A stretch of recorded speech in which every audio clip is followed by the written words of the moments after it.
نے خیرات کر دی، لیکن اس مال سے خمس نہیں نکالا تھا۔ بلیک منی آپ اللہ کی مارکیٹ میں کیسے دکھائیں؟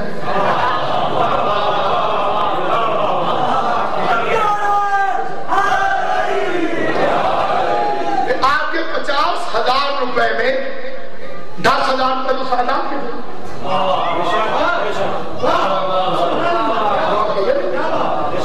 وہ خمس کے تھے، بہت بڑے عزادار کے سارے ثواب کی مجلس ہے، تو اسی لیے یہ فکر میں آپ کی خدمت میں آپ کو وہ پیسے تو آپ کے ابھی پاک ہی نہیں ہوئے تھے۔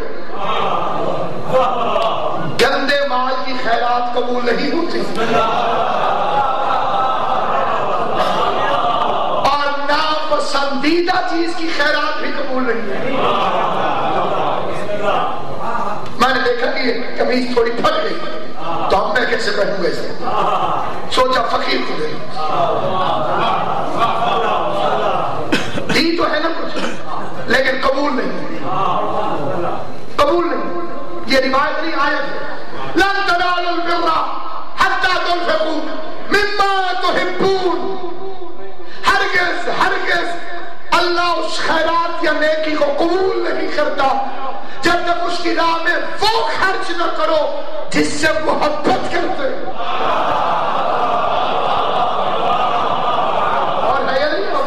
میں زبان پیاری ہے، میں خرچ کیا میں آپ کو جس چیز سے پیار ہے، محبت ہے، جو خود کو اچھی لگتی ہے۔ ایک جیب میں ادھر بادام، ادھر چمن، بادام کھاتا ہوا آ رہا تھا، سامنے سے کوئی مومن آ گیا، یا علی مدد مولانا کیسے ہیں، خیریت سے؟ میں کہا ٹھیک، کیا کھا رہے ہیں؟ چلو آپ بھی کھائیے۔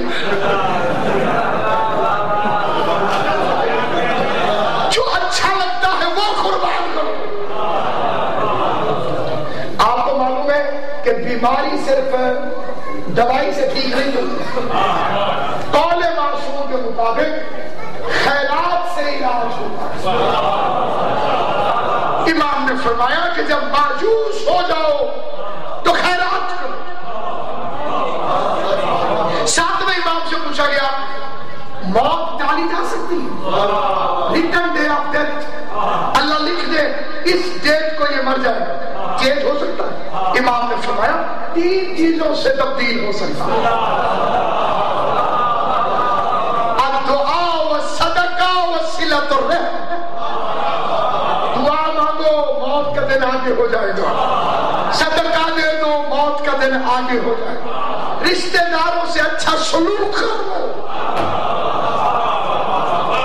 اب اسی کو الٹ کر لیجئے، دعا نہیں مانگو گے تو قریب آ جائے گا موت کا دن، خیرات نہیں کرو گے تو قریب آ جائے گا، رشتہ داروں سے قطع تعلق کر لو موت جلدی آ جائے گا۔